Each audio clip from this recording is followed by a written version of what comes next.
Que per fi arriba en català aquest gran clàssic de la literatura militar, la intel·ligència militar. Hi ha qui els defineix com el més important de tots els temps pel que fa a literatura militar. És un llibre que podríem dir tot un clàssic, el podríem definir com un clàssic, que s'ha traduït en diversos idiomes, s'han fet diverses edicions. És un tractat, un llibre dens, profund, és un tractat que va molt més enllà de la literatura militar. Podríem dir que és un llibre d'història, de geografia, de filosofia. Es un aporte hoy día, una interpelación a lo que estamos viviendo desde entonces. Cuando fue la primera edición, el 86 en diciembre, bajo la dictadura, marcó un antes y un después en aquellos objetos que eran susceptibles de persecución y censura, puesto que censurar un libro que no dice nada no era fácil para los militares, y nunca lo fue.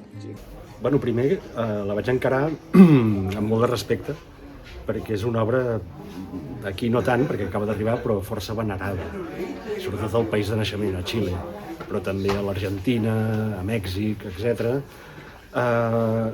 Això, primer molt de respecte, després molta documentació prèvia. És un llibre complicat de fer, és un llibre dens, és un llibre filosòfic, antropològic, sociològic, economicista, hi ha història, hi ha una mica de tot.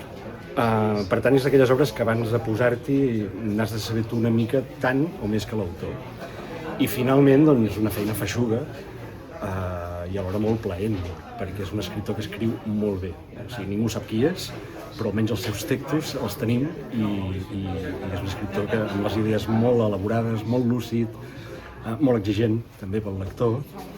I bé, hi hem arribat, ho he aconseguit gràcies a Coma Negra i perquè m'han donat tot el temps del món, perquè una traducció d'aquesta mena no pot tenir terminis de lliurament.